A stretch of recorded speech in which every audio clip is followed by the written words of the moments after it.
Hello, and welcome back to another edition of Shano's Brainos, a name I will come to forever regret.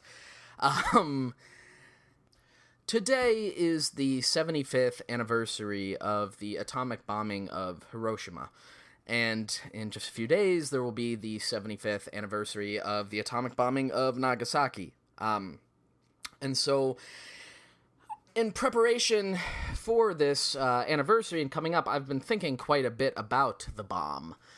And I wanted to take this opportunity to kind of do a longer episode and talk about not just the attacks on Hiroshima and Nagasaki, but also more broadly issues surrounding nuclear power and technology and how they factor into our world.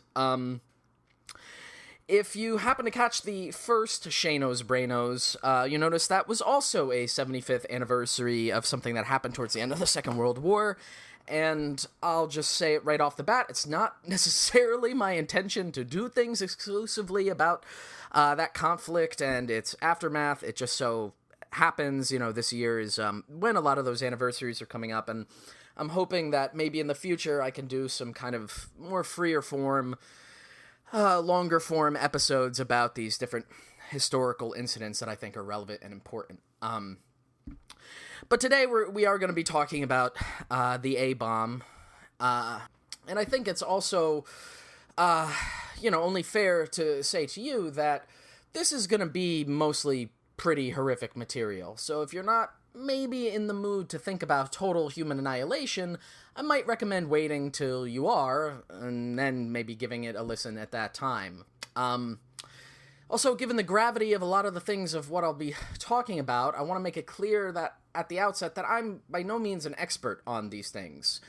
Although thinking and reading about Hiroshima and nuclear weapons has been something of a morbid hobby of mine for most of my life. And I think maybe at some point in the middle here, I'll kind of explain how that came to pass. But with that in mind, as I work through this for the next hour or so, I'm going to try to be conscious about sourcing the information I'm using and giving credit to the people for whom it's due, namely the researchers and historians who have spent their life studying these important topics, as well as the survivors who were able to give their first-hand accounts of the horror that is atomic warfare.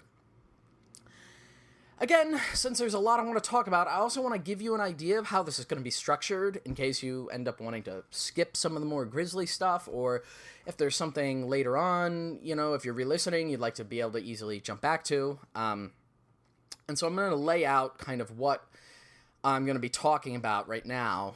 First, I'm going to wrap up this introduction with a brief discussion of why I think it's important to talk about the bomb today, both on this specific anniversary, but, today in general, like why it's still important to discuss this, and sort of set the stage for the angle that I'm going to be taking some of these discussions with.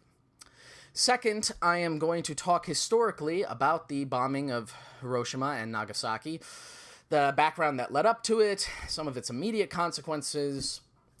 This is the section I imagine is going to be the hardest for me to get through, just through, again, kind of assembling my notes for this, and it's probably going to be very difficult to listen to, even if it's material that you're already familiar with. Third, I'm going to talk about the further development of nuclear weapons, the increasing scale of the bombs themselves, the number of weapons and warheads, the arms race, and try to sort of historically catch us up to our current moment and where we stand. And I'm going to cap off this section by running down some real nightmare scenarios of what modern nuclear warfare could potentially look like. And, spoiler alert, they aren't pretty. After that, I'm going to attempt to address some of the common arguments made against what I would see as the reasonable fear or panic about nuclear war and nuclear technology. This is my further attempt to convince you, the audience, that you must be absolutely scared shitless of these things like I am. And I don't want you to think that these arguments have absolutely zero merit or anything. I think it's just worth mounting a pushback against them, particularly from some kind of leftist perspective.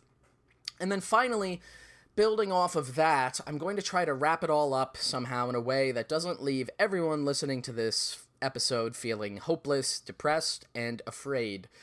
I'll be honest with you right now at the outset of recording, I'm not sure how I'm going to do that.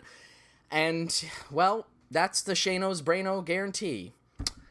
So, without further ado, let's get into it.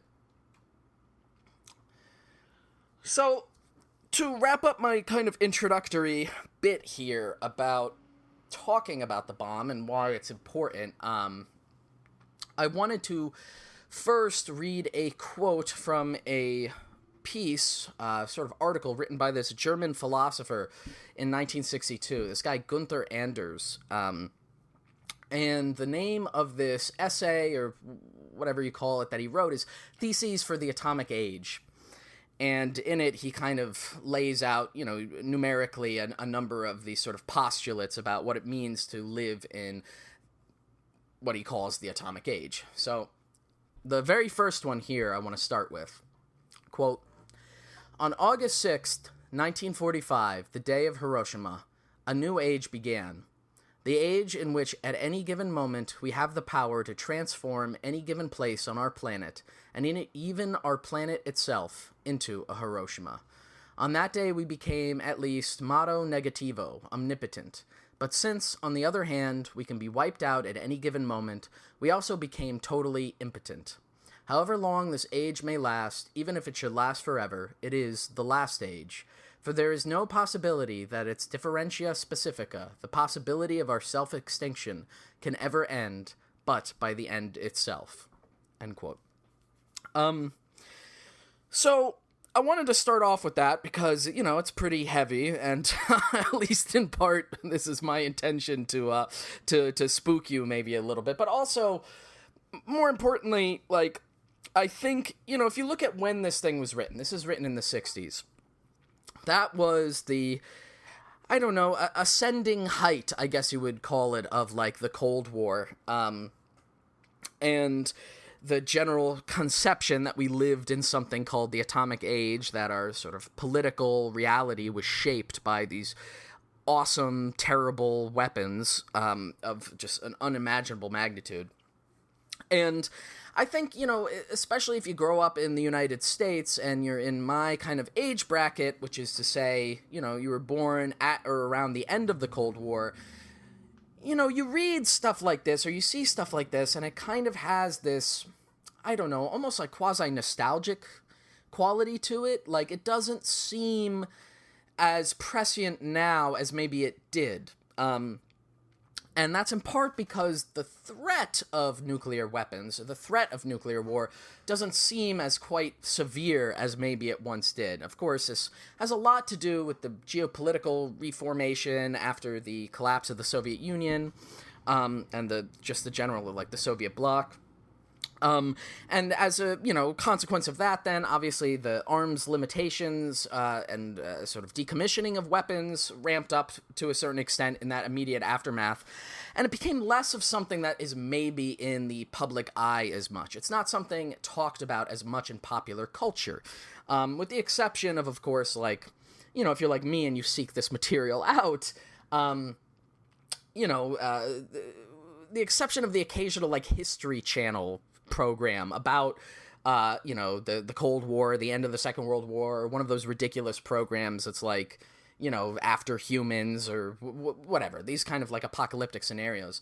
But interestingly, the idea of apocalypse hasn't left us, right? That's actually, if anything, become more and more intense, certainly in my lifetime, when you think about, popular culture.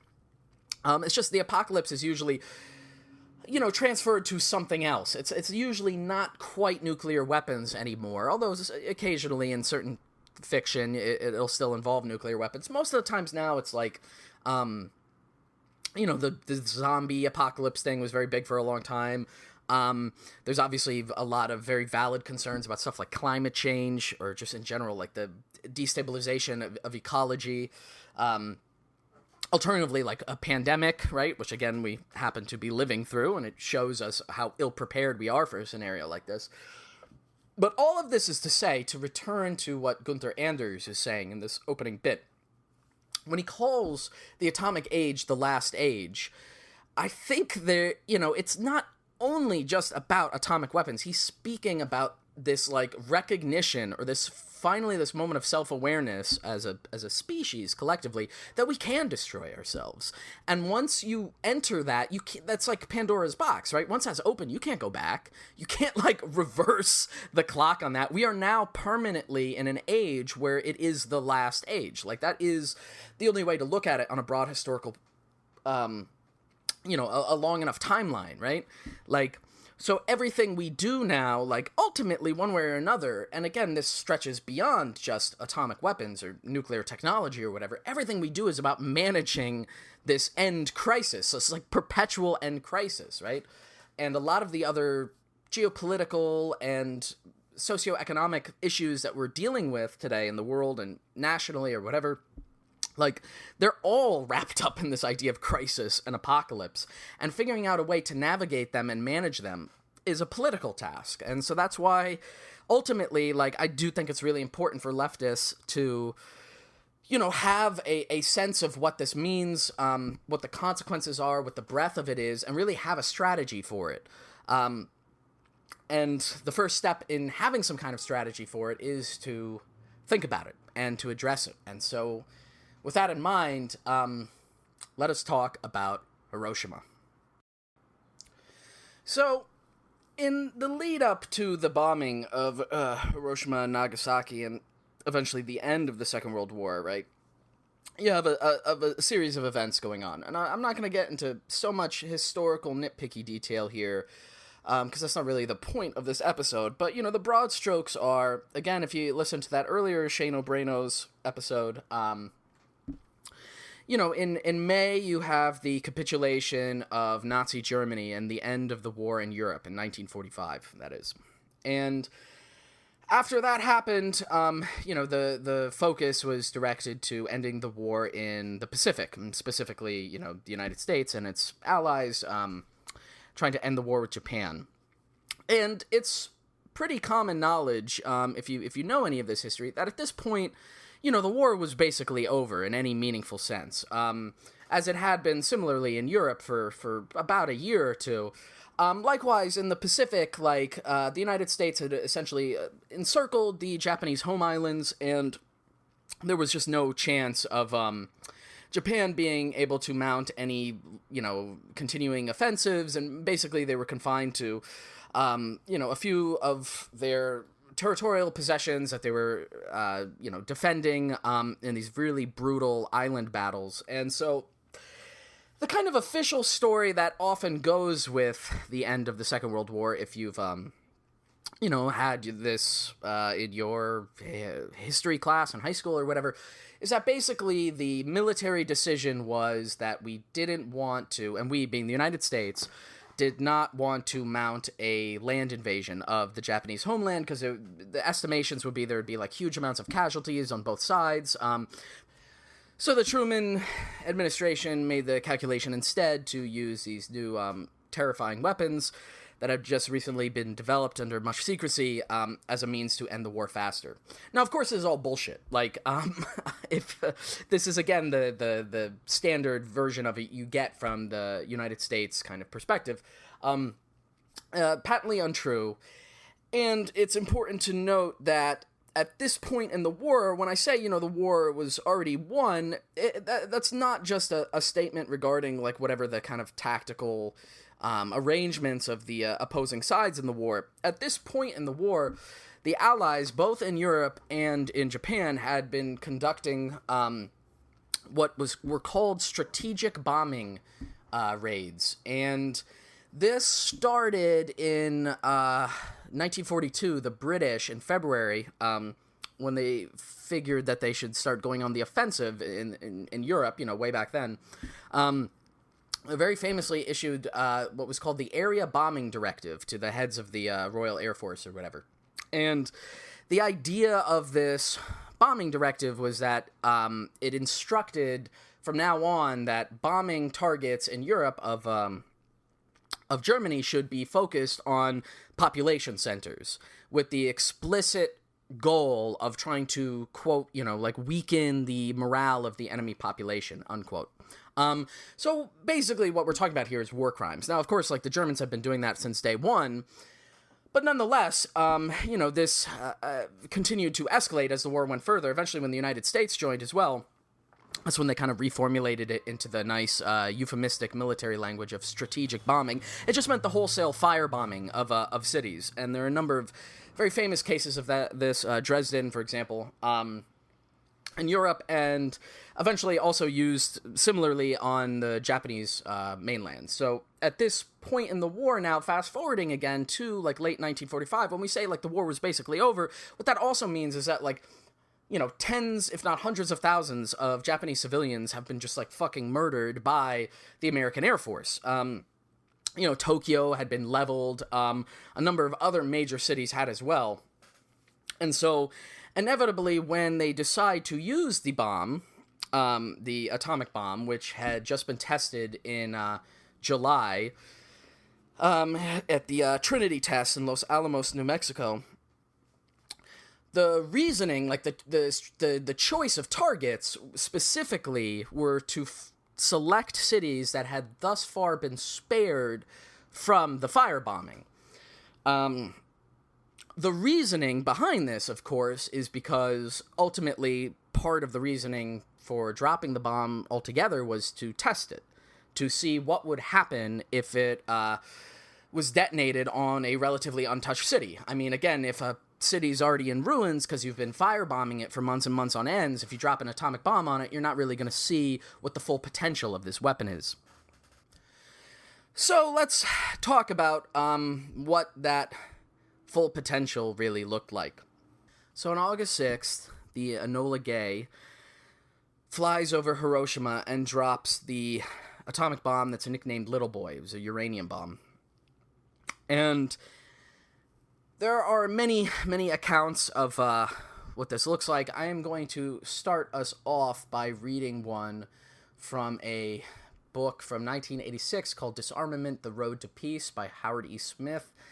And this gives a pretty comprehensive, if not slightly almost clinical, kind of overview and summation of what happened when the bomb went off. So reading here from the book, quote, "It began on August 6, 1945, the day the bomb was dropped on Hiroshima. A parachute attached to the bomb opened up and the bomb floated downward. It exploded 1,000 feet above the city. A brilliant light blazed for less than a second. Men manning an anti-aircraft gun saw the light. The light was so brilliant and so intensely hot that its heat boiled the liquid in their eyeballs, bursting them. People walking the streets suddenly found themselves naked. The heat burned their clothes off their bodies. In a flash, those people nearest to the bomb simply vaporized. Shadows of vaporized human beings stood outlined on concrete walls. After that intense flash of light, an immense fireball swelled up over Hiroshima. Shockwaves hit the city. Hundreds of buildings instantly collapsed. In many areas of the city, not one brick stood on top of another. Fallen rubble trapped thousands of people inside and outside the buildings. Within seconds after the explosion, the screams of trapped people could be heard rising from the masses of broken bricks, splintered timbers, broken glass, and twisted steel. Almost none of those who were trapped survived. Since no one could help them, they were often left to die. Fires broke out everywhere. Winds over 1,000 miles an hour roared through the city. Not only did the winds batter people to death, they fanned the fires. Many of those who were trapped were burned to death as flames swept through the rubble. To escape the flames, countless people headed toward the rivers that flow through Hiroshima. Others were dazed and were actually seen running into the flames. Many who reached the rivers were so exhausted and shocked that they fell into the water and drowned. Many say that those who died instantly were the lucky ones. Within an hour after the bomb went off, tens of thousands of survivors were fleeing the city. In a long single file, they staggered toward the countryside. Most were bleeding, some lacked arms. On many, long ribbons of skin hung down in loops. Most were naked. Not too long afterward, radiation from the bomb began to take its toll. It destroyed blood cells. The survivors were dying and did not know it. At first, they suffered from terrible and uncontrollable thirst. People everywhere were begging and crying out for water. As time went by, they began to vomit. Those who were closest to the bomb when it went off died within days of radiation sickness. Those who survived radiation sickness vomited and were so weak that they could hardly move for days. Eventually, they lost all their hair. Rescue workers who went to Hiroshima were astounded by the weird behavior of the survivors. They seemed at first to be utterly incapable of thinking. Many were so bewildered that they left their families. Men abandoned their wives. Mothers put their children on the ground and walked away from them. Others drowned in shallow water because they lay down as though to sleep. Some walked right into flames. Others resembled zombies. Although more people were killed in World War II in bombing raids of cities, and fires killed even more people in Dresden, Germany, when it was bombed, nothing matched the horror of Hiroshima. 3 days later, many of the scenes of Hiroshima were witnessed again when Nagasaki was bombed." End quote. So that is, again, a pretty comprehensive overview of what the aftermath looked like. For a more up-close eyewitness account, I turn here to Tamiki Hara, who was a writer, a Japanese writer living in Hiroshima at the time. He was 40 years old around when the bomb dropped, and he wrote his memoir afterwards in 1946 called Summer Flowers, and I'll read a few selections from it right here.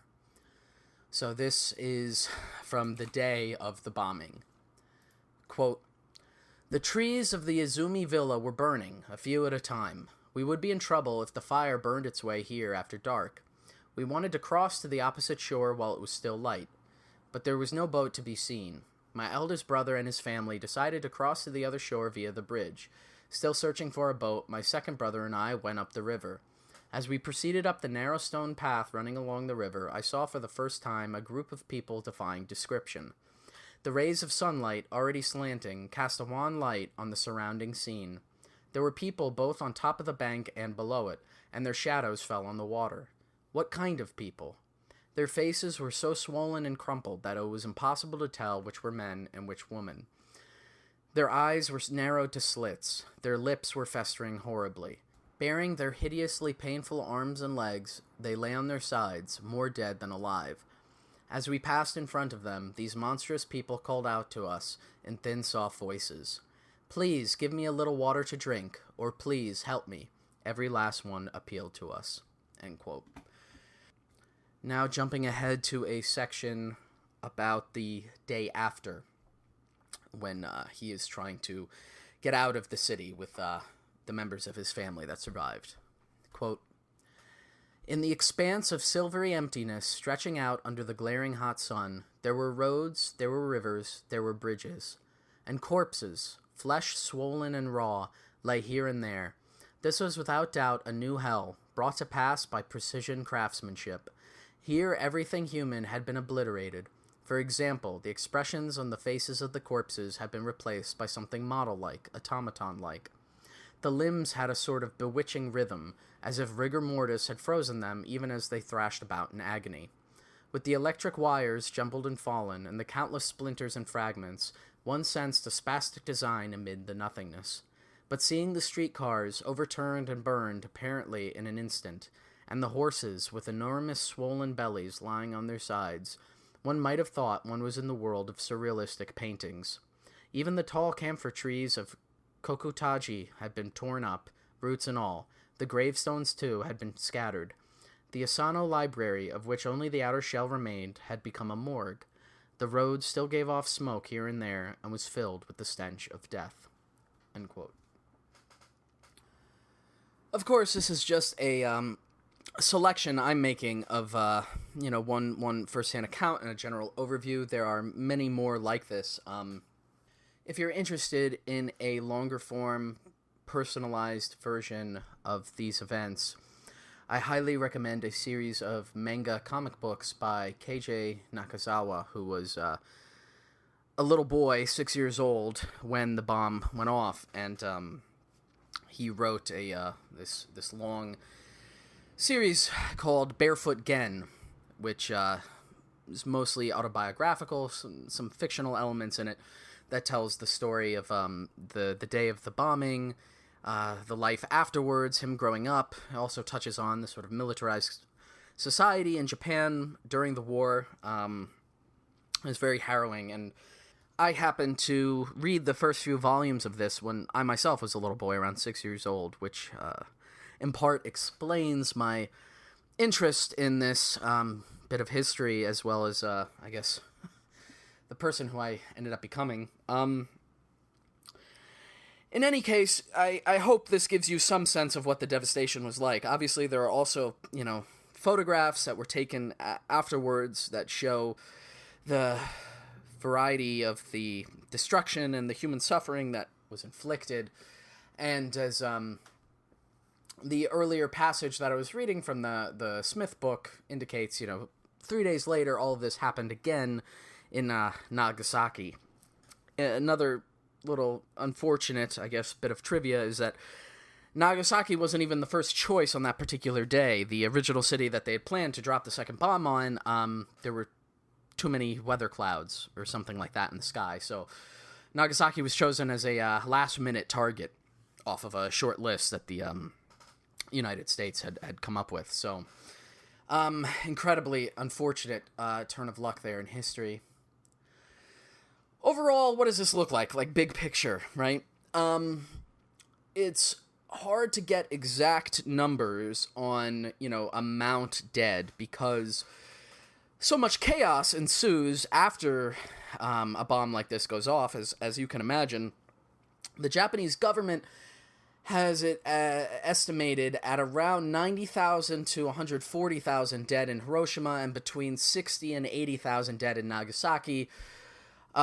Those are estimates based on, census reports, and they take about into account, between 2 and 4 months after the blast. So a certain amount of people die instantaneously, a certain amount of people die later on that day, and then more people die in the aftermath, as was being described, because of, the injuries that they occurred during the blast, the lack of any available medical treatment, radiation.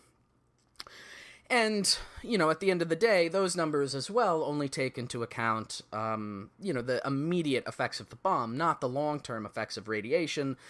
Many people who were present and managed to survive Hiroshima or Nagasaki ended up getting a variety of different types of cancers, dying earlier. As an alternative model, I guess you could say, the passage that I was reading by Tamiki Hara just a moment ago, Summer Flowers, he killed himself not shortly afterwards, about 5 years afterwards, 1951, after he'd published that first-hand account, and his suicide was attributed to a general sense of depression and psychological conditions that would be incredibly difficult for anybody to imagine after having gone through that experience. So, now with that in mind, I want to return to the question of why was the bomb dropped. And as I had already outlined before, there's the kind of official reason given for it, and then there's the actual reason given for it. And to explain that, I'd like to turn to Peter Kuznick, a historian who published an article this week speaking to that question, and the title of the article kind of says it all. It's called Atomic Bombings at 75, Truman's Human Sacrifice to Subdue Moscow. And so I'll just quote here from that article. Quote, "The question that plagues many historians is not whether the bombs needed to be used to prevent an invasion that was not even scheduled to begin for another 3 months against a foe that had clearly been defeated. Obviously, they did not. 7 of America's 8 five-star officers in 1945 are on record saying as much. Admiral William D. Leahy, Truman's personal chief of staff, said that in using the bombs, the U.S., quote, adopted an ethical standard common to the barbarians of the Dark Ages. Even the National Museum of the U.S. Navy in Washington, D.C. acknowledges that the vast death and destruction wreaked by atomic bombings, quote, made little impact on the Japanese military. However, the Soviet invasion of Manchuria changed their minds. The question is not whether the atomic bombs were militarily or morally justifiable. They clearly were not. The question is why Truman chose to use them when he knew the end of the war was imminent, and said so repeatedly, and knew they were putting humanity on a glide path to annihilation. As historians have increasingly come to realize, Truman had been obsessed with the Soviet Union since April 13th, 1945, his first full day in office. His close advisors, most of whom had little, if any, influence upon Roosevelt, pushed him to act firmly to challenge Soviet actions in Europe. Truman's confrontation with Foreign Minister Vyacheslav Molotov on April 23rd, in which he erroneously accused the Soviets of having broken their Yalta promises, marked how dramatically the wartime alliance between the U.S. and the USSR had deteriorated in the 11 days since Roosevelt's death. James Burns, who became Truman's Secretary of State in early July, but had been his most trusted advisor since his first day in office, and General Leslie Groves, the driving force behind the Manhattan Project, both asserted that the Soviet Union loomed as the real target behind the bomb project. Burns told 3 visiting scientists in late May that the bomb was needed to reverse Soviet gains in Eastern Europe. Groves appalled physicist Joseph Rotblat, the future Nobel laureate who quit the project a few months later, when he said in March 1944, quote, "You realize, of course, that the main purpose of this project is to subdue the Russians," end quote.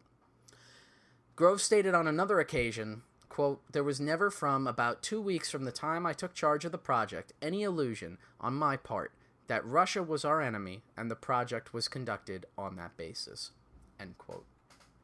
So the takeaway here from that summary is that the United States dropped the atomic bombs on Hiroshima and Nagasaki not for any military reasons, not really even to advance the war with Japan to a quick conclusion, but ultimately the main priority always in the development of the bombs and then the utilization of them was to send a message to the Soviets.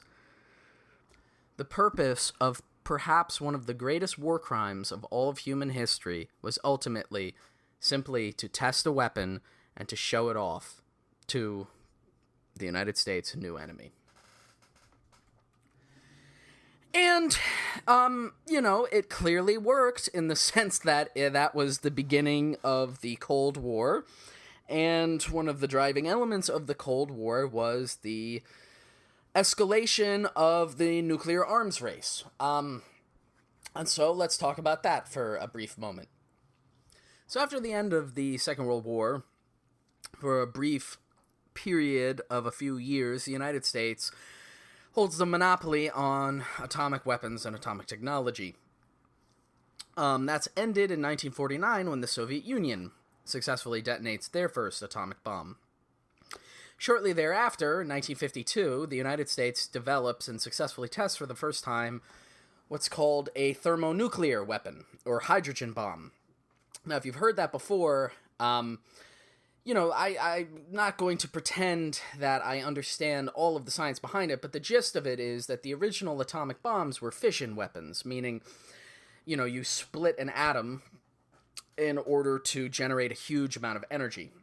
Thermonuclear weapons are fusion weapons, which is to say they have a fission weapon inside of them in which you split an atom to release an untold amount of energy, and then you use that amount of energy to trigger then a fusion reaction, which in turn releases an even greater, by just an unfathomable scale of magnitude, amount of energy. Those become the standard. 1952, the British also detonate their first atomic bomb.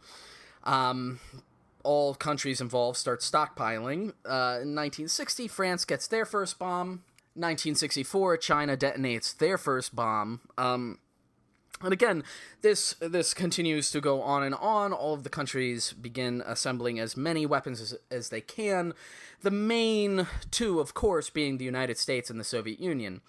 Now, at the same time, this is the development of rocketry. As I'm sure many of us know, the space race was mostly about developing these rocket technologies for the purposes of using them for weapons, or at least a lot of the research coincided and overlapped with each other. So you have the development of no longer just bombs that are being dropped out of planes. It becomes sort of old-fashioned, and the new modern way is missiles. And you have a variety of missiles that get developed and tested, going from the 50s into the 60s, 70s, and 80s.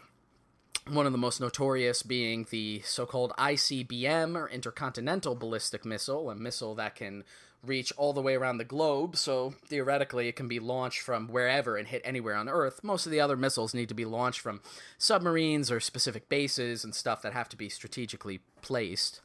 And so this continues to build up to ridiculous proportions. Now, as I said, all sides involved in the Cold War and all the various countries I mentioned, they're all doing different weird tests, but definitely the strangest and the weirdest ones come from the United States and the Soviet Union. The one I happen to know more about is the United States. And part of, the thing in the United States is you have a division of the different branches of the military. You have the Army, Marines, Navy, and then the Air Force, which is actually created as a result of the Second World War.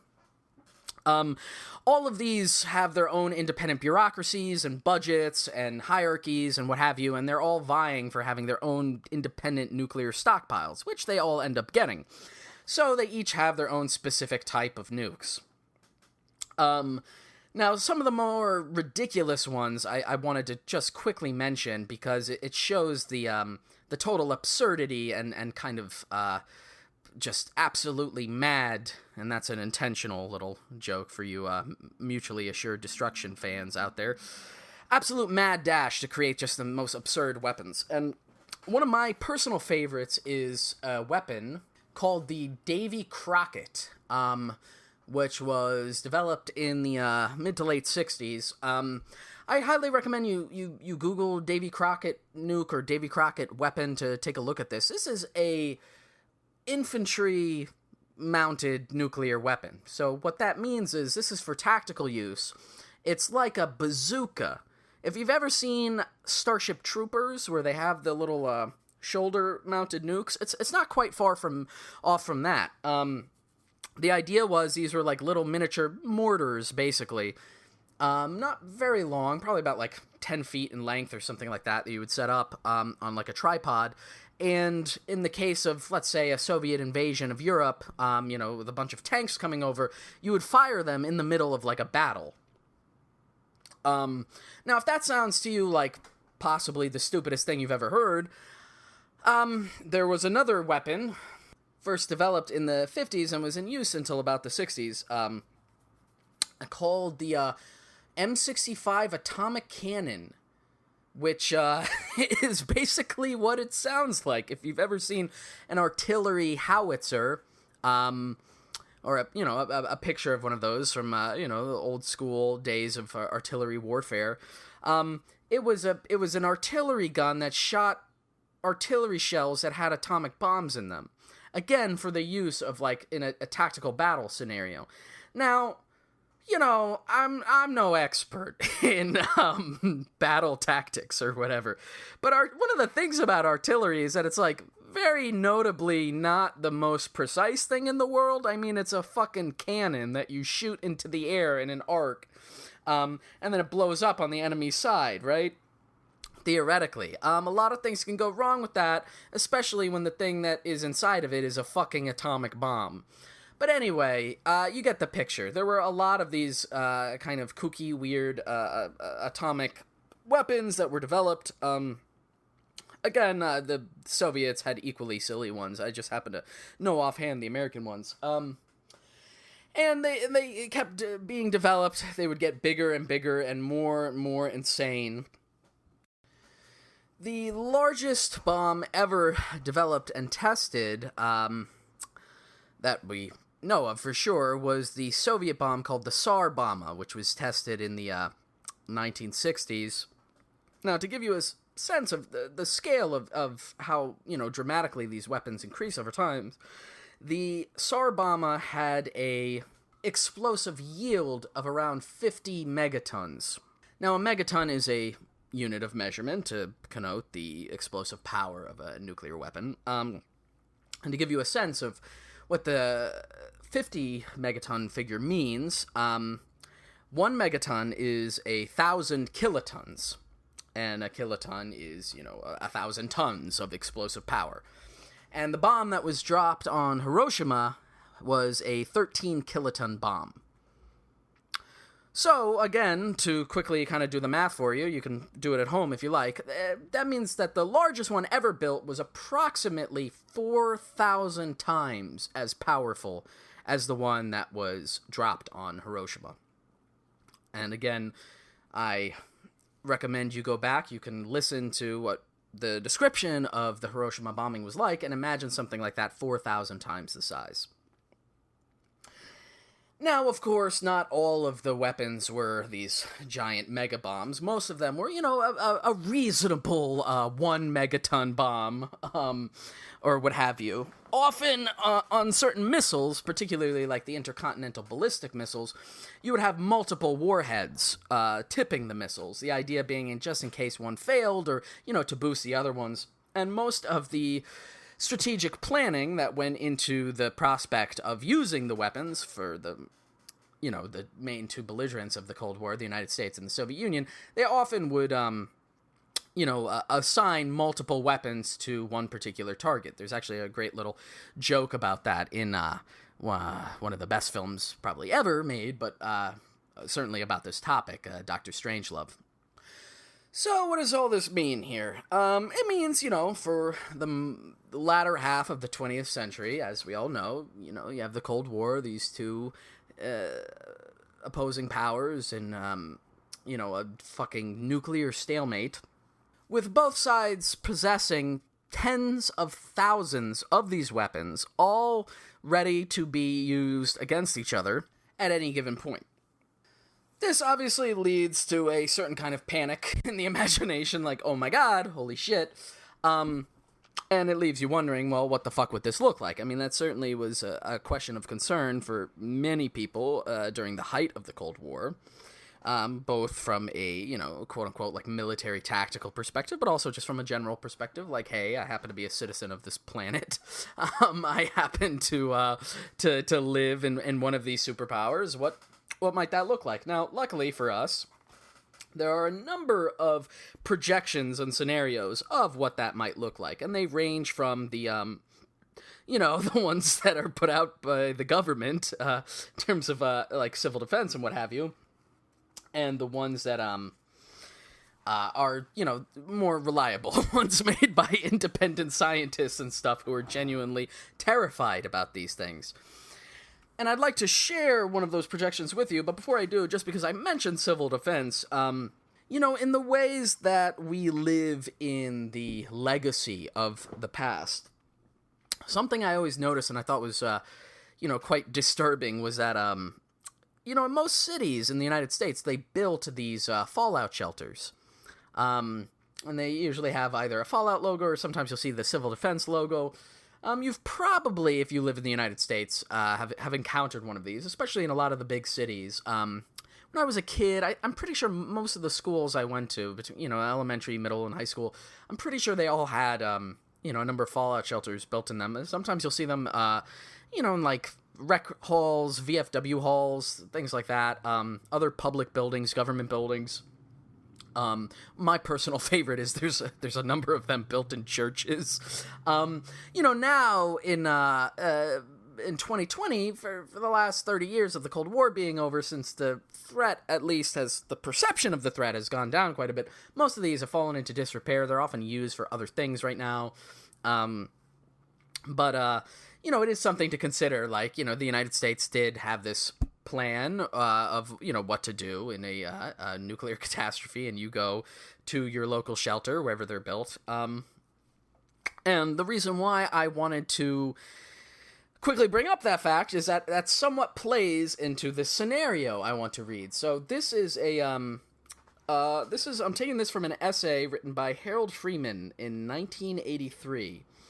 It's from a collection of essays called The Ethics of War and Nuclear Deterrence.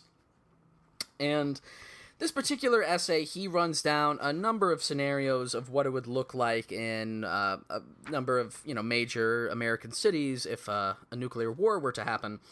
And the one in particular, just because, hey, it's close to home, I figured I would read us through, is New York City. So I'm going to read this passage from you now. And hey, if you're listening to this in New York, that's a little added bonus for you. You can look out the window and think about this as I read it to you. So, quoting from his article here. Now consider a 1 megaton nuclear bomb. It is the equal of 70 Hiroshima bombs. It would take a train 300 miles long to transport the equivalent dynamite, writes Dr. Costa Sipis of MIT. One such bomb could vaporize 10 million tons of ice. One such bomb equals half of the total destructive power of all bombs used by the Western Allies in Europe during all of World War II. Bombs of this size are currently stockpiled by the thousands in the United States and the Soviet Union. Consider the radioactive fallout of one bomb. Following explosion at ground level, all unprotected people within an area of 1,000 square miles will die. Within 2,000 square miles, there will be substantial risk of death or severe injury.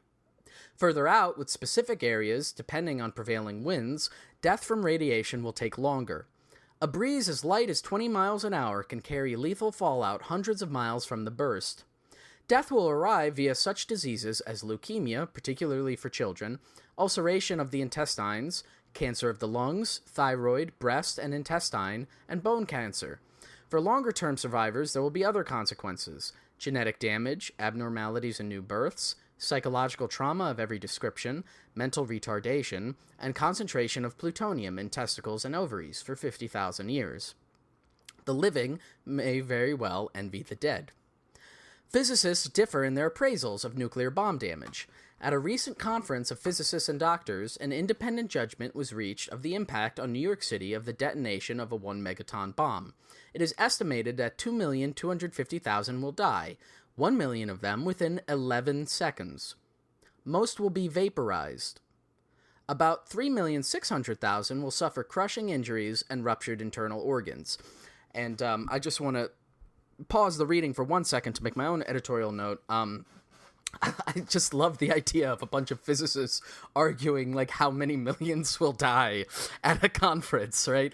I mean, really with the interest of like creating an accurate model or whatever, just the idea of like equivocating about, how many millions will be vaporized instantly is to me somewhat amusing. Now returning to the text here. The fallout will be 1,000 times greater than the fallout of the worst conceivable nuclear power reactor accident. It will likely blanket 1,000 square miles, causing additional casualties in the hundreds of thousands over a longer period of time.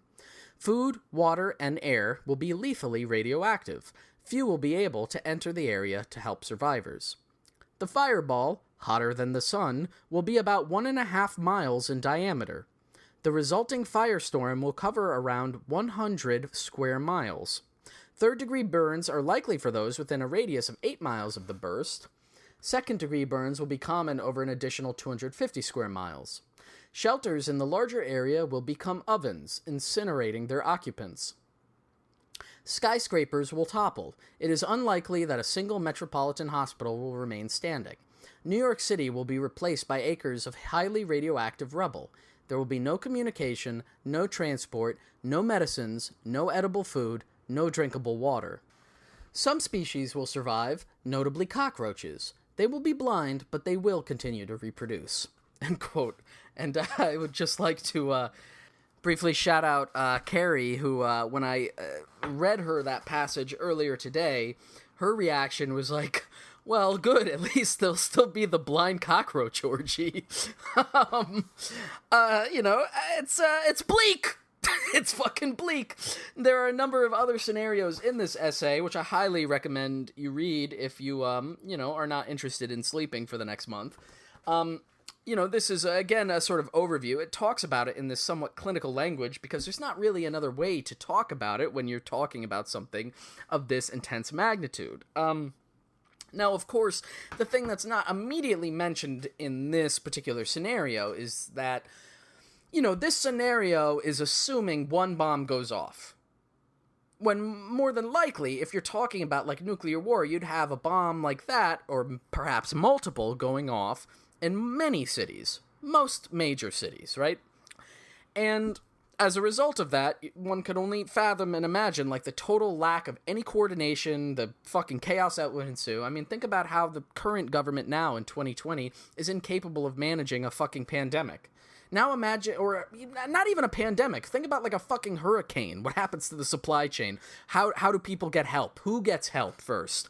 Where are the supplies? Are there any stockpiles of supplies? That's one of the things that, when I was talking in one of the Reading the Future episodes with a friend of the show, Adam Baffa, like, we were talking about how, like, the entire supply chain is, like, totally disrupted and fucked up by these small things because there are no stockpiles of anything. So, if a bomb like this were to go off, even if it was just in one location, everybody there would be imminently fucked. Who would go in to help? Radioactivity would persist there for quite a long time. And that's on top of the million or so people that would be instantly vaporized. So, how are you feeling? I feel great. I have not had to pause and restart this recording at all.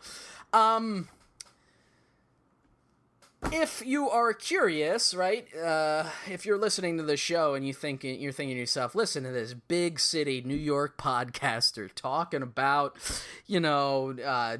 his Brooklyn mansion or whatever. First of all, I live in Philadelphia now, so fuck you. Not that that makes a difference, because Philadelphia would obviously also be at a target in any reasonable, large-scale nuclear exchange. However, if you're curious, there's a neat little website I'm going to direct your attention to, nuclearsecrecy.com/nukemap. Now, I'm definitely going to include this link in the description as well, but this is a project by this historian Alex Wellerstein, which is basically, it's like a little interactive in-browser widget thing, where it allows you to go around the world and see what a hypothetical detonation of a nuclear bomb would be like, and there are a bunch of presets in there for the different types of bombs, so you can get a sense of, the differing types of size, where they would go off, what the blast radius of it would be, etc., etc. And so you can kind of, temper your imaginations again to that. I like to imagine the conference of people discussing and say, well, it's unlikely that, a 10 megaton bomb would go off. Let's hope it's just going to be a 1 megaton one.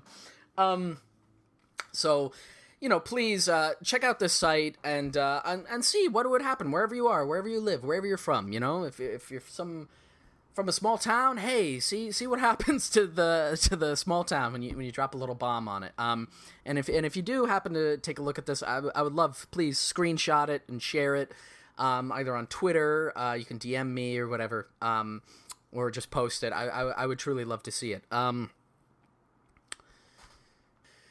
Now, I'm looking at my recording time, and this has already gone longer than I expected it to. And so, in the interest of time, I am going to skip the 3 or 4 pages of description from the Smith book about what nuclear winter will be.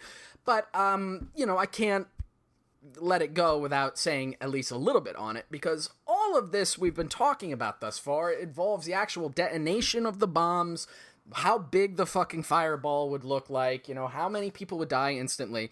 And one thing that it's neglecting is really what the long-term consequences would look like of, a nuclear war. Even a small-scale nuclear exchange or even a single bomb would go off. And that's the so-called nuclear winter. It's probably a phrase you've heard about before.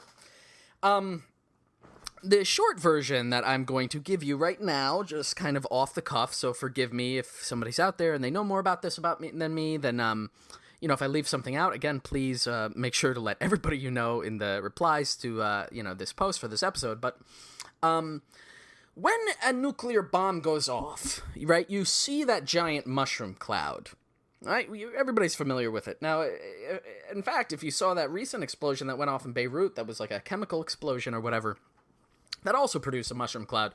There's nothing inherently nuclear about the mushroom cloud. That's just the shape of a huge, massive impact. If you were to, say, blow up a bunch of dynamite in one place, it would also do that. It's about suction. It's about, after the explosion, all this air and debris and stuff gets sucked up together.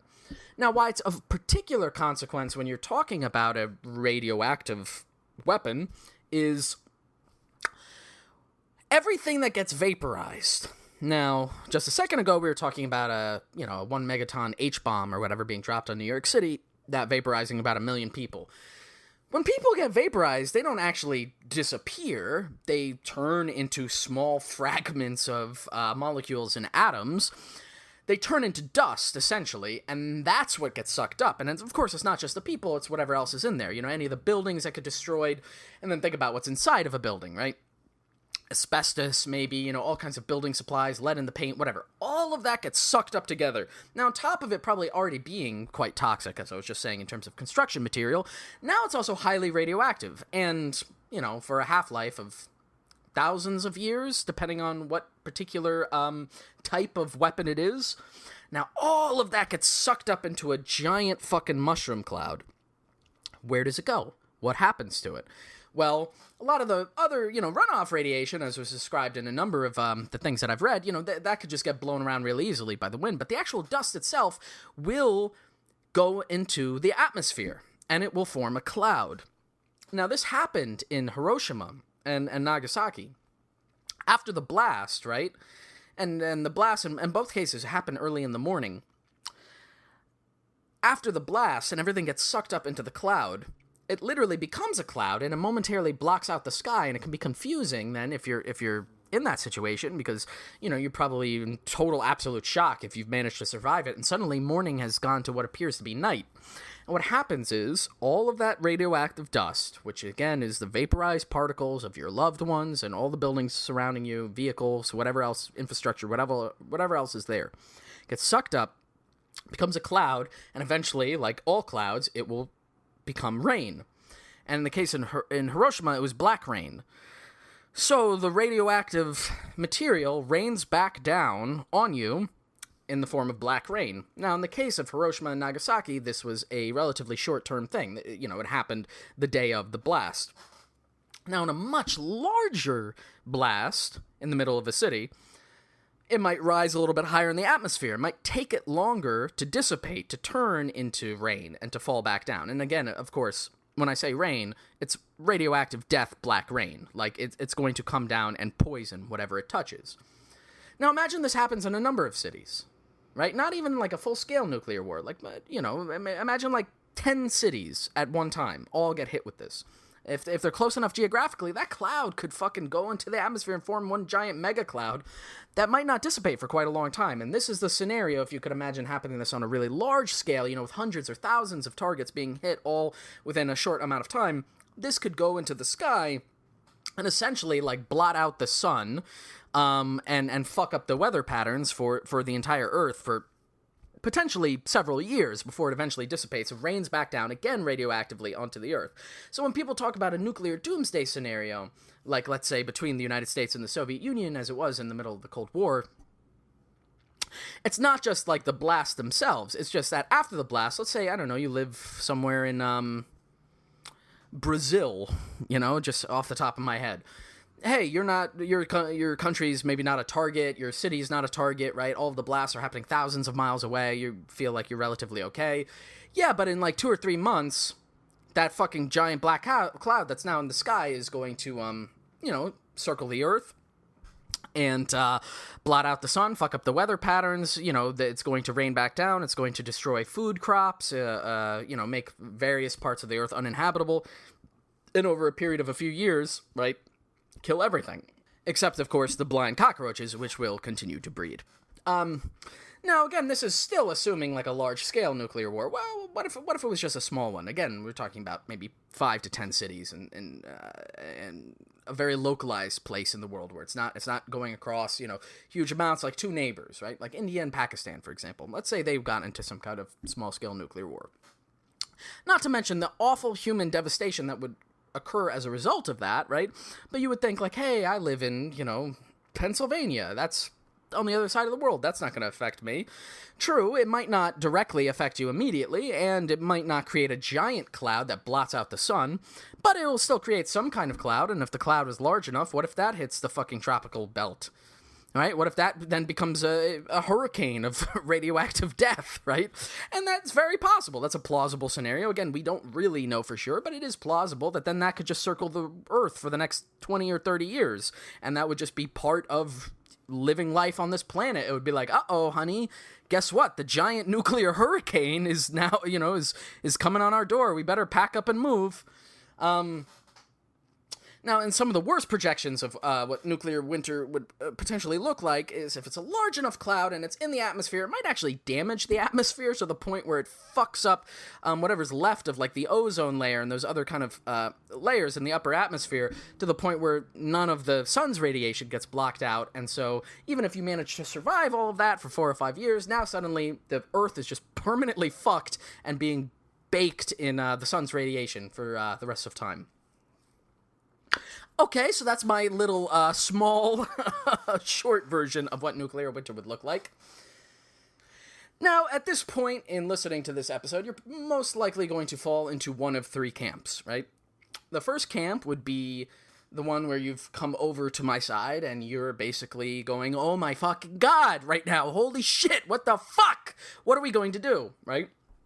The second camp is, I don't know, maybe if you're, like, grill-pilled or whatever, you know, you're going to say, like, I don't care about any of this, I knew it was going to happen, I don't, you know, everything is bad, blah, blah. Okay, fine.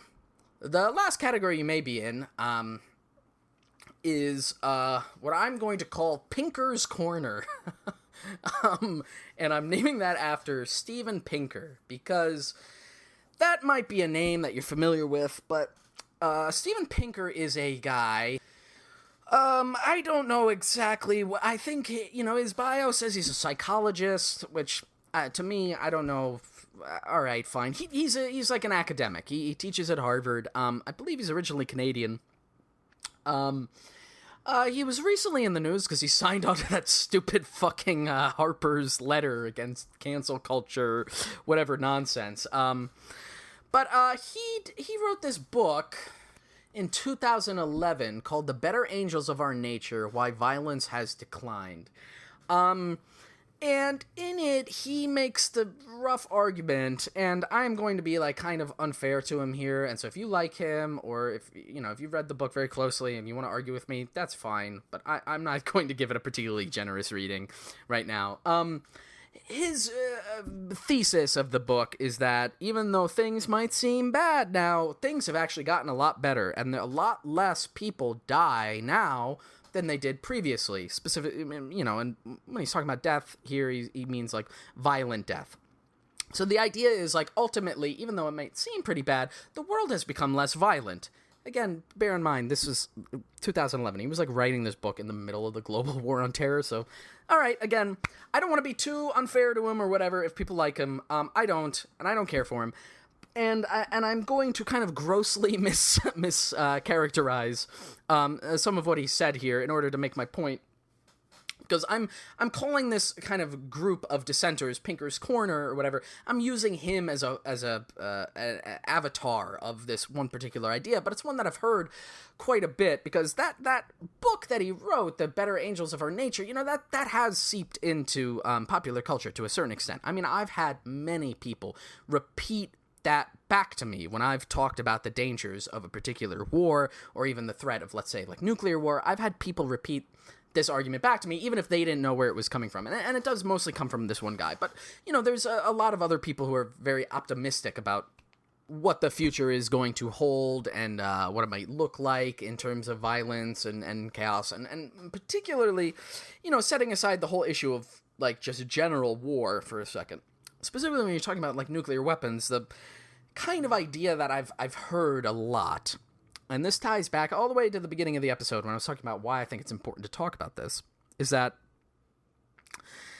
people will often say, like, you know, the dangerous time for, like, nuclear war was the Cold War, and now that's over. Soviet Union collapsed, right? The two main antagonists of the war agreed to reduce their nuclear stockpiles. And as a result of that, like, tensions are not as bad as they once were, and the chances are that nuclear war is not going to happen. And furthermore, the argument that I've heard quite a bit is that because it never happened when it was really bad, that means it's even less likely to happen now. Now, I want to examine this, and I'm going to try to be as nice as I can as I examine this idea. But let's take a few things into consideration. The first thing in this line of argument is the idea that it was much worse then than it is now. which you have to have a very particular, like, set of political ideas and perceptions about the state of things in order to make that assessment. Which is not to say that I'm arguing that there weren't moments of incredibly intense tension during the Cold War. But the idea that that was a uniquely bad period and we're in a better period, right, on its own face is a meaningless statement, right? Like, based upon what, right? I mean, think about the continued tensions between the United States and now the successor state to the Soviet Union, the Russian Federation, right? And also, like, it doesn't really take into account any kind of historical timeline, you know? Again, to circle back to the Gunther Anders bit that I read at the very beginning, right? We're in an atomic age. We still are in that age. Atomic bombs were developed about 75 years ago. And 30 years ago, the Soviet Union collapsed, right? Who's to say what's going to happen in the next 30 years, or the next 100 years? I mean, I see often people talking about the timeline, and I obviously would agree with this, that it's unlikely that the United States, as its current political entity, is going to, like, stand the test of time. What's going to happen when that happens, when it comes to these weapons, right? These are all, like, serious questions to interrogate, and just to write it off as, like, oh, you know, things are more peaceful now is, to me, immediately, like, bunkum. But on top of that, right, let's say that that is the case.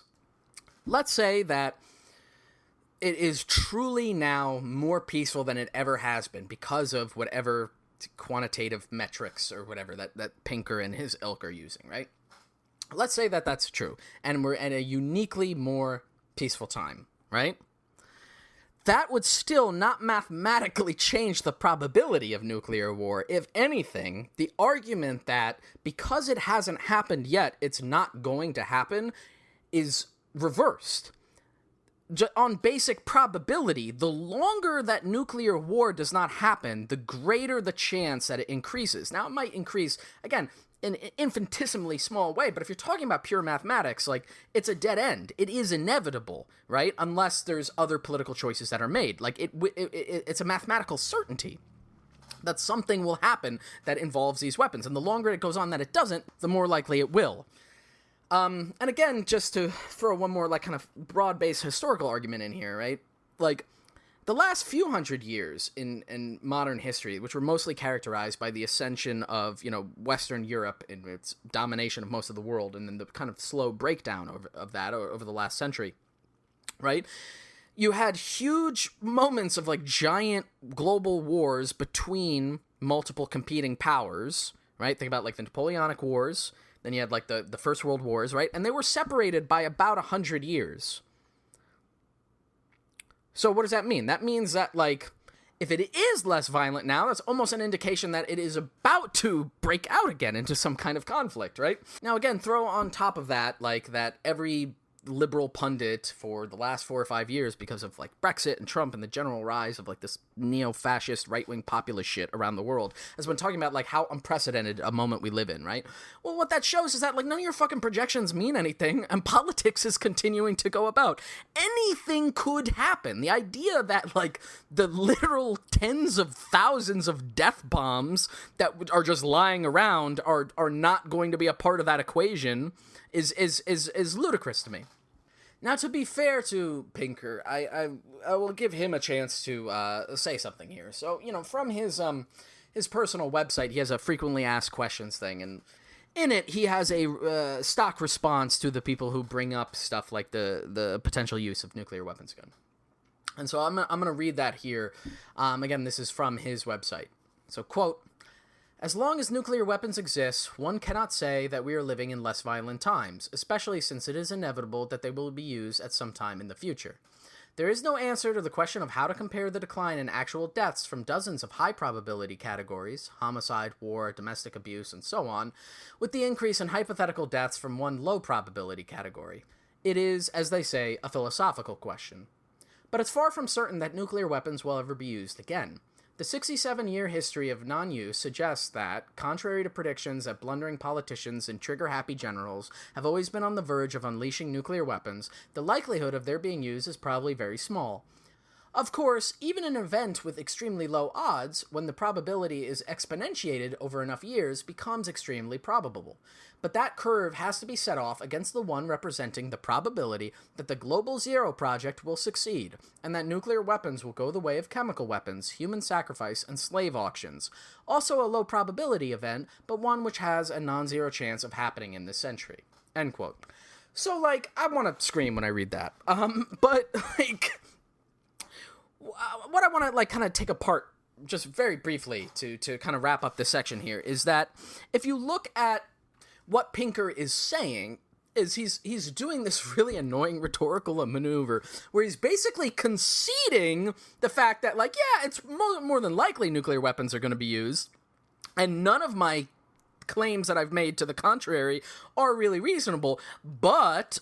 And then he makes some more, like, incredibly unreasonable claims. And I think it's very interesting that, like, his choice of words in that last sentence where he's saying, like, nuclear weapons will go the way of these things that have left the Earth forever. Chemical weapons and slave auctions are two of the things that he uses as things that are no longer happening. Now, of course, one can make the argument they're not happening maybe on the scale that they were. But the idea that they're not being used anymore is absolutely ridiculous, right?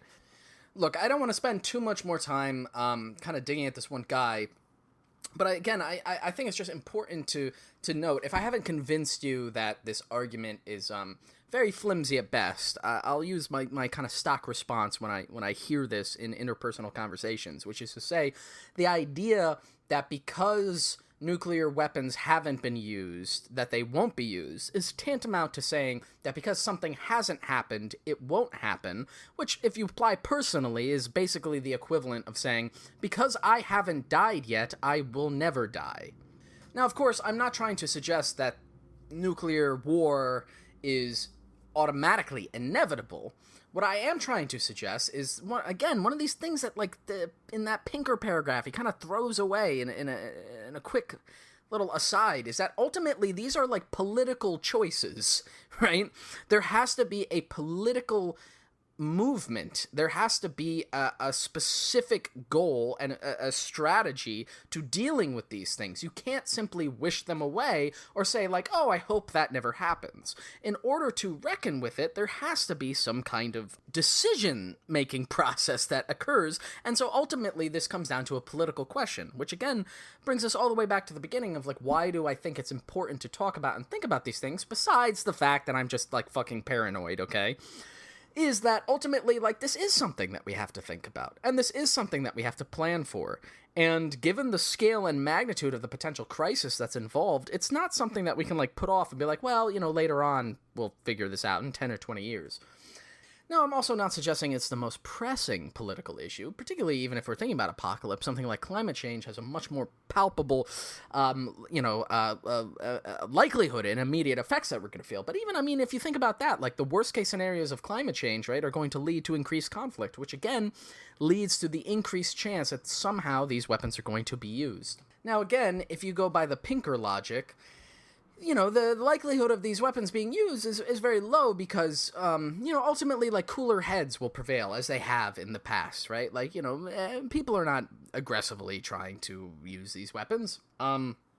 Which, again, point to the the political situation now in terms of who's in charge, not just in the United States, but across the world in the various nuclear powers, and...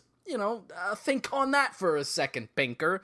Now, on the topic of, like, the contemporary moment, let's just quickly break down, like, how many of these weapons exist currently in the world, who has them, etc. And so, I'm going to read this little bit here from the Federation of American Scientists, from their website. This is from a report put together by Hans Christensen and Matt Korda. And it's one that gets regularly updated. The most recent update was April 2020. And so I'm just going to read the summary here from the article. Quote, "The number of nuclear weapons in the world has declined significantly since the Cold War. Down from a peak of approximately 70,300 in 1986 to an estimated 13,410 in early 2020. Government officials often portray that accomplishment as a result of current or recent arms control agreements, but the overwhelming portion of the reduction happened in the 1990s. Some also compare today's numbers with that of the 1950s, but that is like comparing apples and oranges. Today's forces are vastly more capable. The pace of reduction has slowed significantly compared with the 1990s. Instead of planning for nuclear disarmament, the nuclear-armed states appear to plan to retain large arsenals for the indefinite future, are adding new nuclear weapons, and are increasing the role that such weapons play in their national strategies. End quote. Now, the report also notes that, quote, the exact number of nuclear weapons in each country's possession is a closely held national secret, yet the degree of secrecy varies considerably from country to country. Between 2010 and 2018, the United States disclosed its total stockpile size, but in 2019, the Trump administration stopped that practice. End quote. Now, if you're like Pinker, maybe your response to this is something like, well, at the end of the day, Trump is a bad egg, and we'll get him out of there, and it'll be fine. And we need, again, cooler heads, somebody smart to run the American empire of death machines, somebody cool like Obama. Now, it's of course worth noting that one of Obama's last things that he did before he left office was plan a 10-year upgrade of the nuclear arsenal that was supposed to start in 2015, 2016, that would cost around $1 trillion to upgrade all of the outdated missiles, deal with the older material, because that's the other thing about nuclear weapons is, as they get stockpiled, particularly like during the process of their mass stockpiling during the Cold War, if you want to get rid of them, you can't just throw them in a ditch, right? First of all, you have the obvious security issue of what if somebody else gets their hands on them? But even beyond that, even if you put them in just a contained area, nuclear material leaks. It's bad for the environment. You have to spend an enormous amount of money to store weapons that you don't even plan to use anymore, and then eventually to decommission them. Now, even if you're saying, well, it sounds pretty good, right? We have decommissioned a lot of them, and yes, that is true. We've decommissioned most of the nuclear warheads that have ever existed, but as the report notes, there is still a standing around 13,000 estimated in the world, the majority of which is held by Russia and the United States. The estimate, again, is that Russia has about 6,400, and the United States has about 5,800 weapons. Of course, of all of those, not all of them are ready to be deployed. Both sides have around 1,500 to 2,000 of these weapons that are in active deployment. So it's fine. We can all share a breath of relief to realize that the number of weapons now that are in active deployment are only enough to destroy the world 20 times over. So that's a little comforting thought. Now, of course, it's not just Russia and the United States that has the weapons. As mentioned before, the other major players in the Cold War, China, France, and the UK both have their stockpiles. In addition to that, you have Pakistan and India. You also have Israel and North Korea. Now, with those latter two in particular, it's very difficult to get a accurate amount of them. The results, particularly for Israel, vary quite widely. They hold that shit like a tight secret. North Korea, similarly, although they're the most recent player to the game. And then, as you know, there are countries all over the world that are still continuing to pursue nuclear armaments or nuclear weapons programs in one form or another. And the likelihood, even if we're going to assume the likelihood of actual conflict breaking out, the likelihood of that technology spreading and being developed by other countries also increases at a much faster pace every year that the weapons continue to exist. So again, according to this report by the Federation of American Scientists, right, smaller nuclear powers, again, let's say Pakistan, India, Israel, or North Korea, only maybe have about 100 nukes, which, again, is not perhaps as scary as the 2,000 that are in active deployment by Russia and the United States. Recall what a single one does. And recall as well that when we think about Hiroshima, any weapon today is going to be easily orders of magnitude more powerful than that. Now, again, you might be thinking, well, hey, there are good governments in charge of all those countries that have the weapons. There are smart people there. Nobody's going to let them be used. They're just for deterrence or whatever else is the line that's usually pushed through these things. And even if we were to accept then maybe that's the case, that smart people are in control of this, very few things are likely to go haywire. The reality is that there have been a number of documented cases of incredible near misses with nuclear weapons or some kind of nuclear weapon exchange between powers. Now, there are the ones that are very familiar to a lot of us, hopefully, stuff like the Cuban Missile Crisis, when the United States and the Soviet Union were kind of staring down the barrel at each other.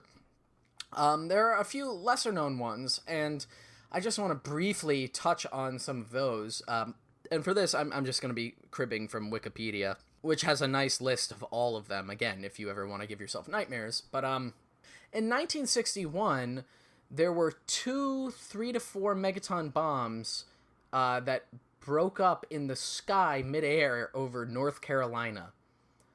It was just a plain fuck-up. Something went haywire in the plane.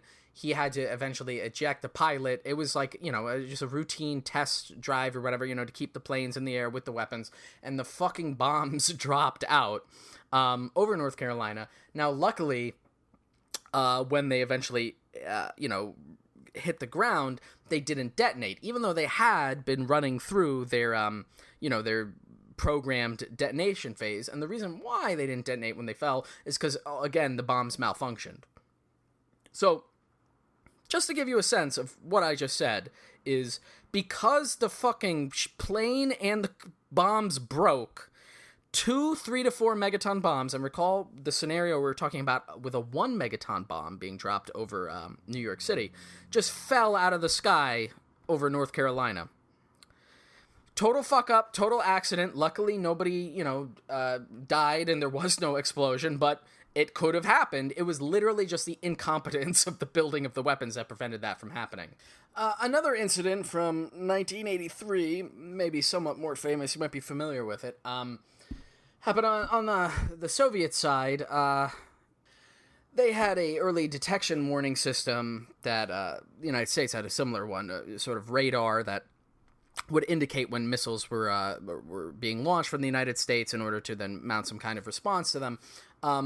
The radar went off, and the person in control at the console at the time was this guy Stanislav Petrov of the Soviet Air Defense Forces. And the radar went off, indicating a nuke had been launched. He disregarded it as a computer error. Then it said 5 had been launched, and there was a lot of pressure to create an immediate retaliatory strike, because that was the doctrine, through mutually assured destruction, to, launch a counterstrike. And simply because in that moment that one guy was there and was like, no, I don't think this is right, we should stop, we should hold off, he was able to shut down that immediate response to launch a full-scale nuclear strike against the United States. And again, the reason why that happened is because the radar fucking sucked. Like, the machine didn't work. Now, again, everything I've been telling you in terms of, the scale and magnitude of these weapons, recall also at the time that all of these were connected through a computer system. Now imagine if you're like me, maybe, you're a millennial, maybe even a bit older, an older millennial. Think about, the first computer you ever had. Now imagine a computer that can do 1/10 of that, and then realize that that's the computer in charge of deciding whether or not we should do, nuclear war. Okay, that might be a little retro, it might be a little bit too nostalgic. You think, hey, our gadgets and our whiz shit works all the time. Think about how none of this shit works now. I mean, again, I'm somewhat of a Luddite, you can make fun of me for it, whatever. Think about, how many times your fucking computer crashes, and then realize that the computers that are in charge of, managing the nuclear systems, they have to be updated and regularly, maintained and stuff, and there's a huge infrastructure that was built in the fucking 70s and 80s, so it's not like you can just plug one in for the other. And think about all the fucking mistakes and things that could be done. Think about the worst programmer you know. Think about the dumbest person that works in computer or technological fields, and then imagine them sitting in an office, coding the early detection system warning, or the trigger mechanism of a fucking ICBM that has 3 10-megaton warheads at the tip of it. Now think that you want to do something about that. Now think about the political situation that we are just in the United States of Congress about pushing through some legislation or some new money or whatever to try to like maintain that better.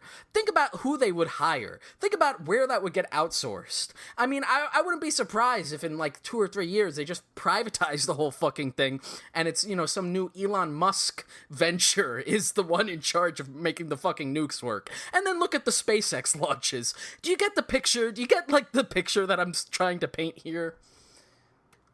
There are literal death machines that could not only vaporize millions of people in an instant, but could potentially, through use or misuse, ruin the fucking planet forever of any ability to maintain life beyond, again, blind cockroaches having an orgy. So when I say that this is a political thing that we have to think about, this is a issue that has to be resolved politically, what I'm talking about, right, is fundamentally what I would call the incompatibility of nuclear technology with any idea of equitable democracy. Now, I don't want to get into this fight pedantically too much. I already had somebody the other day yell at me saying all democracy is bourgeois or whatever. I don't give a shit. All right, like if all democracy is bourgeois, then how come all the Soviet republics called themselves democratic republics? Checkmate. Anyway, the idea of some kind of equitable distribution of resources, some kind of even playing field through which we can all participate in and have our needs met, whatever the words are you want to use to articulate what is a socialist or communist or left-wing idea, right? All of these things are fundamentally incompatible with nuclear weapons. And I would even go beyond that to say not just nuclear weapons, but fucking nuclear power in general, because it's too much power concentrated in one place. And I mean power both in the sense of like, you know, the potential political authority you can wield if you have those weapons, but on top of that as well, even just like electric power, it's like it's too much concentrated in a single place. And to that end, I want to read briefly from an article from just a few years ago, 2018, by Aaron Vanzenjan, called "Where's the Eco in Eco-Modernism?" And in this article, he's like talking about the prospects of like, you know, nuclear power as an electricity generating source. And so I'll read from his article right here. Quote, "Nuclear power requires a regime of experts to manage, maintain, and decommission, a centralized power grid, large states to fund and secure them, and then a stable political environment to keep the waste safe for at least the next 10,000 years. The technology is only 80 years old. Modern states have existed for about 200. Humans have only been farming for 5,000, and most nuclear waste storage plants operate at a 100-year time span. To put it mildly, an energy grid dependent on nuclear means having a lot of trust in today's political institutions. The problem with nuclear clearly isn't technical, it's political." End quote. Now, why am I bringing this up in a thing that's ostensibly about, you know, just the weapons themselves? The point here, and I think this piece really articulates this, is that ultimately, right, when you're dealing with this scale of technology, I mean, not even just in a material sense, but like in a time sense, right, we cannot fathom it, right? And as a result of that, the things that need to go in tandem with the production of this energy or the maintenance of these weapons or the storage of these weapons, even the decommissioning and getting rid of the fucking shit, requires thinking on such a huge scale, both materially and through time, that in order to accomplish anything of value through that, you have to be able to be reliant on a stable, good political system that, like, you know, is equitable and just and everything. Now think also, right, in terms of, let's say we decommissioned all the weapons tomorrow. Let's say, like, somehow magically the United States, Russia, whatever, like, we all agreed to, like, get rid of all the weapons, right? We would still have to store them someplace, and the process of decommissioning them would take, like, quite a long time. Now, throughout all of that, it would have to be guarded incredibly carefully. And when you think about it like that, or even think again in terms of, like, nuclear power, like a nuclear power plant, there can be no democracy in the production of nuclear energy or in the safeguarding of nuclear weapons, right?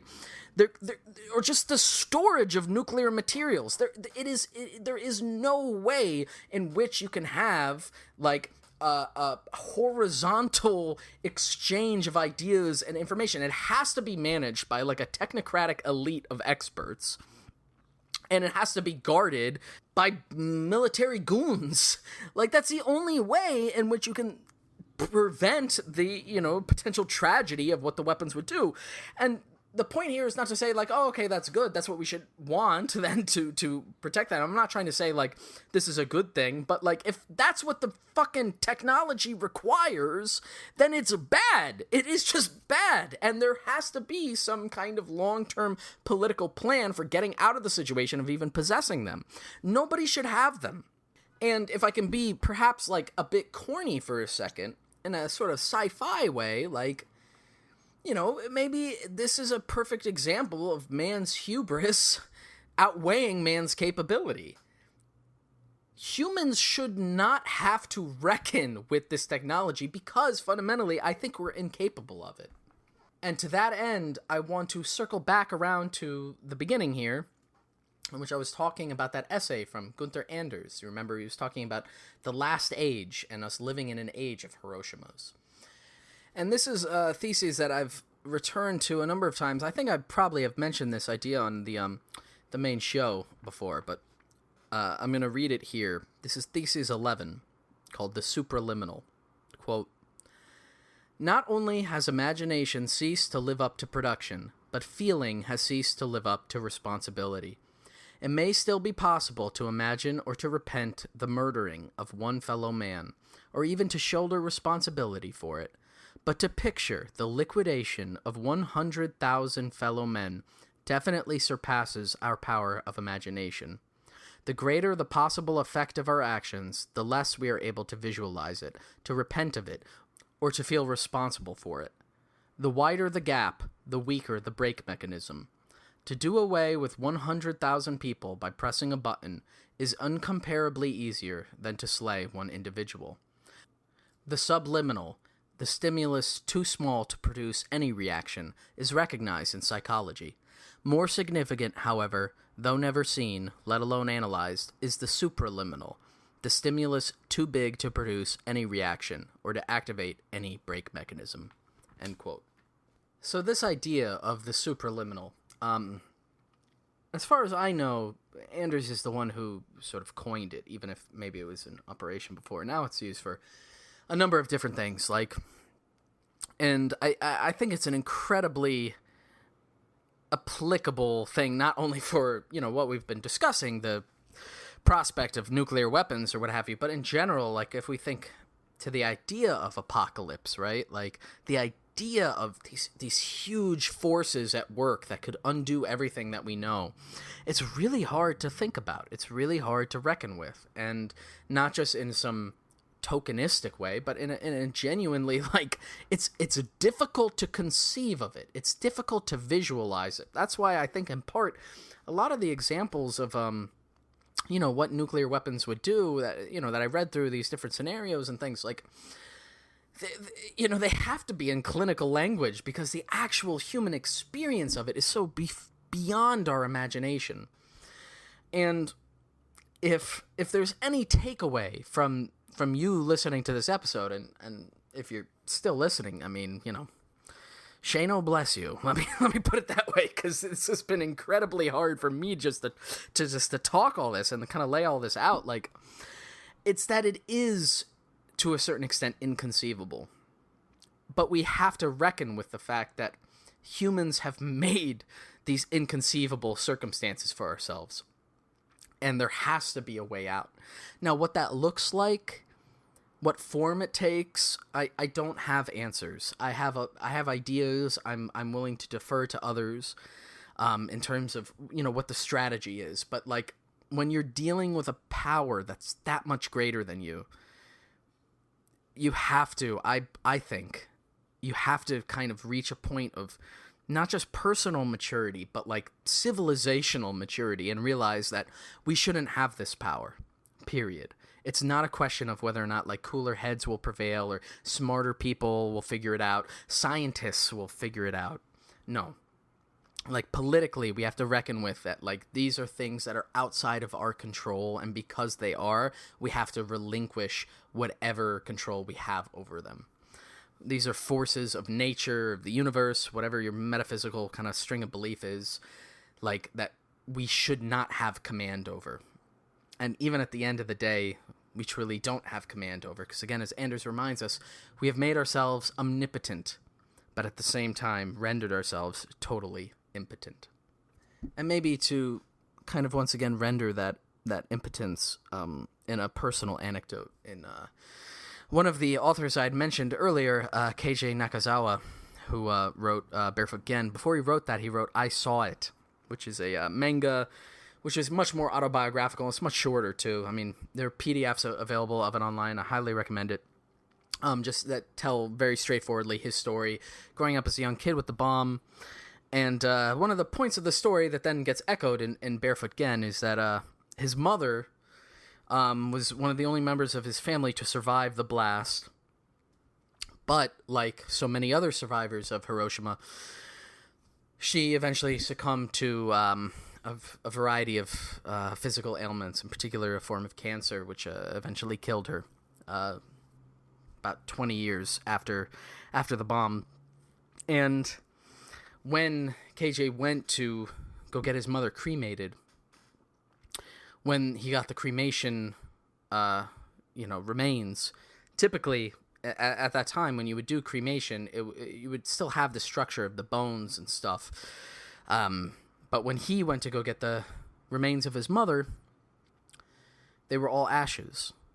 And he had this moment of realization that after everything that he had gone through and him and his mother had gone through and survived through, that it's still at the end, like the bomb had claimed her. You know, it had rendered even her remains into nothing but radioactive dust because the radiation in her body had so withered away her bones. And so it's important throughout all of this discussion or thinking broadly about, you know, the awesome scale and power of atomic weaponry, that at the end of the day, it's not purely theoretical, right? It's not just like a bunch of clinical scenarios of like what could happen. Like it has happened. It did happen to real people. And these people suffered through it and largely are still suffering through it, whoever may still be surviving today from that experience. And so on this August 6th, and perhaps on August 9th, if you find it within yourself, if you've already listened to this, you know, maybe just take a second and think about those people.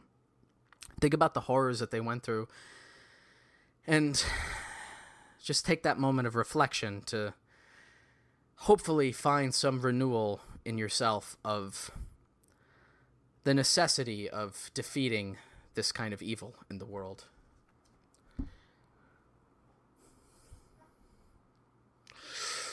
Oh, man! How you doing? I am doing great.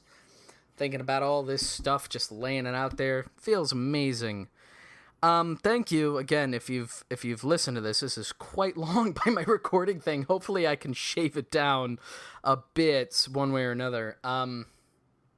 Before I go, I wanted to give a quick shout out to Rune Seville from Twitter for reaching out and sharing some resources that she had on Hiroshima and nuclear weapons in general, and some conversations that helped shape this episode, as well as Carrie, who, Rollo bless her, has been kind of privy to my production cycle here, and has been very generous in her time and mental space and listening to me prattle on about this stuff. Yeah, I don't really have a great conclusion to this. I am going to leave you with one of my favorite songs by Tom Lehrer that hopefully demonstrates that even with all the superliminal fucking death machines and things that exist in this world, at least we'll all be together when we go. Stay cool, folks. I always like to end on a positive note, so here is a rousing, uplifting song which is guaranteed to cheer you up.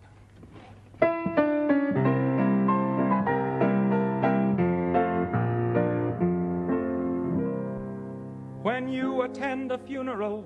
It is sad to think that sooner or later those you love will do the same for you. And you may have thought it tragic, not to mention other adjectives, to think of all the weeping they will do. But don't you worry, no more ashes, no more sackcloth, and an armband made of black cloth will someday nevermore adorn a sleeve. For if the bomb that drops on you gets your friends and neighbors too, there'll be nobody left behind to grieve, and we will all go together when we go. What a comforting fact that is to know. Universal bereavement, an inspiring achievement. Yes, we all will go together when we go. We will all go together when we go, all suffused with an incandescent glow. No one will have the endurance to collect on his insurance. Lloyds of London will be loaded when they go. We will all fry together when we fry. We'll be French fried potatoes by and by. There will be no more misery when the world is our rotisserie. Yes, we all will fry together when we fry. We will all bake together when we bake. There'll be nobody present at the wake. With complete participation in that grand incineration, nearly 3 billion hunks of well-done steak. We will all char together when we char, and let there be no moaning of the bar. Just sing out a Te Deum when you see that ICBM, and the party will be come as you are. We will all burn together when we burn. There'll be no need to stand and wait your turn. When it's time for the fallout and St. Peter calls us all out, we'll just drop our agendas and adjourn. We will all go together when we go, every Hottentot and every Eskimo.